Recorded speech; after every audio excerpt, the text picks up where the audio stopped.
Vande Mataram students, today we are going to start with chapter number 3, which one is from your civics portion. We already completed first chapter of your history portion, second chapter of your geography portion. In this one, third chapter is from your civics portion. So in short, we already completed one chapter of every portion, right? In your social studies, there are three portion: history, geographic and civics. So now we are going to start first chapter of your civics portion, chapter number 3, courts and their importance. यानी कि courts, अदालत और उसकी importance. तो courts हमारे लिए क्यों important है, उसके क्या बेनिफिट्स है, वो किस तरीके से जनता को मदद करती है और उनके अधिकार उनको दिलाती है, उसके बारे में लर्न करना है. तो स्टार्ट करेंगे पेज नंबर 20 से. Read the story and answer the question.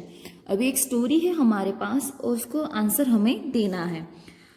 There was once a king who live in grand palace. अभी एक राजा था जो कि बहुत विशाल यानी कि भव्य महल में रहता था. There was a river at a distance where the village washerman would wash clothes daily. वहाँ पे महल के थोड़े ही दूर एक रिवर थी. वहाँ पे एक जो वॉशरमैन यानी कि जो धोबी होता है वो रोज कपड़े धोने आता था. One day the washerman and his wife were washing clothes till late and it grew dark while they were returning home. एक बार धोबी और धोबन, वॉशरमैन और उसकी वाइफ दोनों वहाँ पे आए और बहुत लेट नाइट तक उन लोगों ने वहाँ पे काम किया कपड़े धोने का. फिर जब वो अपने घर के लिए रिटर्न लौटे तो वहाँ पे अंधेरा हो गया था. Suddenly a bullet came from direction of the place which hit the washerman killing him on the spot. Suddenly bullet यानी कि गोली आई आके वो कहाँ से आई, direction of the palace, palace के डायरेक्शन में, महल की दिशा से आई और उसने वॉशरमैन को हिट किया यानी कि वो वॉशरमैन को लगी और वॉशरमैन की वहीं पे वहीं डेथ हो गई. अभी फिगर नंबर 3.1 वहाँ पे लिखा है ट्रू जजमेंट, एक सही न्याय. उसकी पिक्चर आपको यहाँ पे दी गई है. ये राजा है, महल है, यहाँ पे सारे दरबारी है, राज दरबारी. ये जो धोबन है वो अपना न्याय मांगने के लिए राजा के पास वहाँ पे आई होगी, क्योंकि एंसाइंट टाइम पे राजाशाही शासन था. कोई भी क्राइम होता है तो उसका सोल्यूशन राजा लेकर आते थे, इसलिए ये जो धोबन है वो राजा के पास आई होगी. लेकिन यहाँ पे एक बहुत ही एक कंफ्यूजिंग पोर्शन ये है कि जो बुलेट है ना वो महल से आई है, महल की साइड से. तो राजा किस तरीके से न्याय करेगा वो हमें देखना है. तो नेक्स्ट पोर्शन है, on the next day the washerman's wife went to the court to seek justice. अगले दिन ये जो धोबन है वॉशरमैन की वाइफ वो न्याय के लिए को महल में जाती है, कोर्ट में जाती है. The king listen to her carefully. King उसकी बात बहुत केयरफुली सुनता है. She said the bullet came from the direction of the palace. वो बोलती है कि जो पैलेस ओनली, वो बोलती है कि जो बुलेट आई है वो राजमहल जो है उसकी डायरेक्शन से आई है. The king thought over the matter for a while and asked her to come the next day. King ने उसकी पूरी बात सुनी. फिर उन्होंने सोचा कि भाई ये जो बुलेट है वो मेरे राजमहल से आई है, तो पहले ये तो पता लगाना पड़ेगा ना कि कौन ऐसा काम कर रहा था मेरी एब्सेंस में, या तो फिर मुझे पता ना हो इस तरीके से राजमहल से किसी ने गोली चलाई हो. इसलिए उन्होंने बोला कि तुम कल फिर आना. When the king investigated the matter, he found out it was the queen who has fired the shot. अभी किंग ने पूरी इन्वेस्टिगेशन की, छानबीन की, पूरी मैटर की. लास्ट में उन्हें पता चला कि उनकी वाइफ जो क्वीन होती है, जो रानी होती है, उसने ये गोली चलाई थी. तो उसने ये गोली क्यों चलाई होगी, तो भाई उसका पॉइंट ऑफ व्यू ये जो वॉशरमैन है उसको मारने का अंदर नहीं होगा, लेकिन पहले के ज़माने में लोग हंटिंग का शौक़ रखते थे, हंटिंग शिकार करनी उसकी हॉबी होती थी, तो इसलिए उन्होंने चलाई होगी. She was fond of hunting but had no intentions of killing the washerman. जैसे कि हमने लर्न किया कि उसको शिकार करने का शौक था, लेकिन उसका इरादा ये नहीं था कि वो वॉशरमैन को मार डाले. The people of the village including the washerman went to the court the next day. She asked the king to give her justice. दूसरा दिन हुआ और दरबार भराया, राजमहल पूरा रेडी हुआ, वहाँ पे बहुत सारे मंत्री और सारे राज दरबारी आ गए, वो सब फूल हो गया, गांव के लोग भी आए कि राजा क्या न्याय करने वाले हैं। और फिर धोबन ने बोला कि मुझे मेरा न्याय चाहिए। He wrestled her saying, I will ensure that you get justice. राजा ने उसको बोला कि भाई मैं तुम्हें वादा करता हूँ कि तुम्हें न्याय मिलेगा। Everybody was listening to this carefully. सब लोग इस चीज़ को केयरफुली सुनते हैं। तो राजा का न्याय क्या हो सकता है? क्या आप सोच सकते हो? राजा होते हो बहुत न्यायप्रिय होते हैं, बहुत कम ऐसे राजा होते थे जो कि अपनी साइड से न्याय लेना चाहते थे। लेकिन ये जो राजा है बहुत अच्छा मालूम होता है, तो इसलिए उसने क्या न्याय दिया होगा?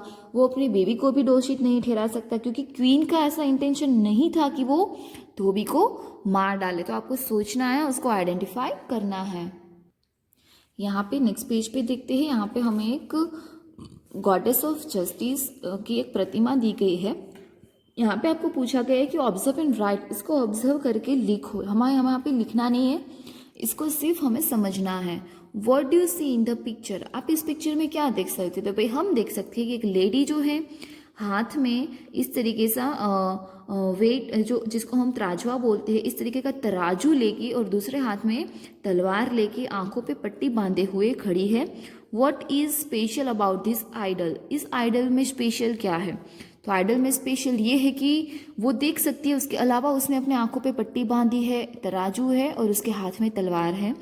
What does it symbolise? वो किसका प्रतीक है? तो वो न्याय का प्रतीक है, वो जस्टिस का प्रतीक है। Why is scale kept in the hand? उसके हाथ में स्केल यानी कि तराजू क्यों है? तो ये न्याय की देवी है।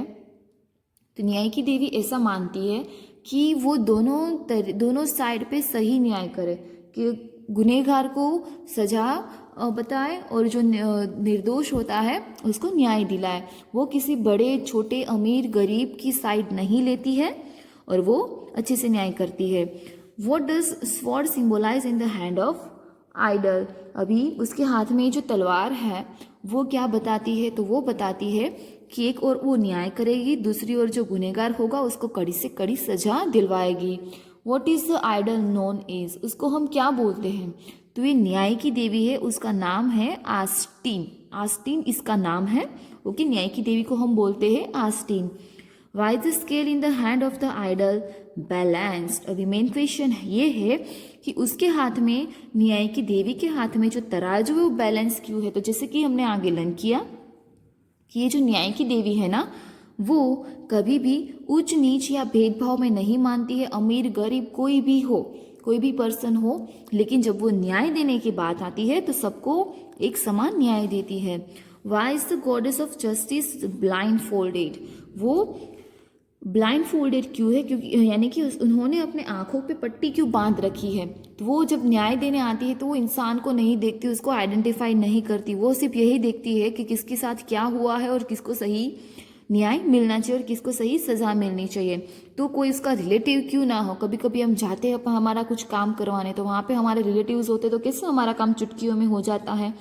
तो आपके मन में एक सवाल भी आता होगा कि अगर न्याय की बात होती है तो जो न्याय देने वाला होता है उसके रिलेटिव कोई पर्सन होते, वो गुनहगार होते, तो क्या उसको छोड़ देता है? नहीं, ये हमारे कॉन्स्टिट्यूशन के खिलाफ है, ये हमारे न्याय तंत्र के खिलाफ है।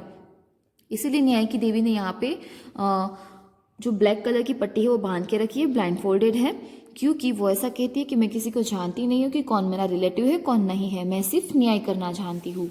Next, why does she not give a wrong verdict? वो रॉन्ग वर्डिक्ट यानी कि वो गलत न्याय क्यों नहीं करती? क्योंकि अगर वो गलत न्याय करेगी तो लोग किसके ऊपर भरोसा करेंगे? ये जो प्रतीक है वो सारे तरीके से प्लस पॉइंट है, इसके एडवांटेजेस है, ये सभी तरीके से हमें यही बताता है। ये जो गॉडेस ऑफ जस्टिस न्याय की देवी है उसका प्रतीक है, वो हमें सभी तरीके से यही बताता है कि जो न्याय लेने जाएगा उसको सही न्याय मिलेगा। अगर वो सही न्याय नहीं करेगी तो पूरे देश में कहीं पे भी किसी को भी, छोटे बड़े किसी के भी साथ न्याय नहीं होगा और लोगों का इसके ऊपर से ट्रस्ट जो है वो उठ जाएगा। तो आज हमने एक स्टोरी और इसके बारे में लर्न किया।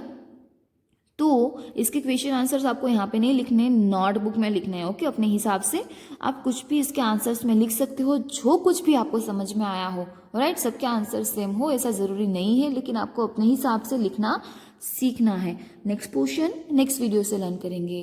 वंदे मातरम।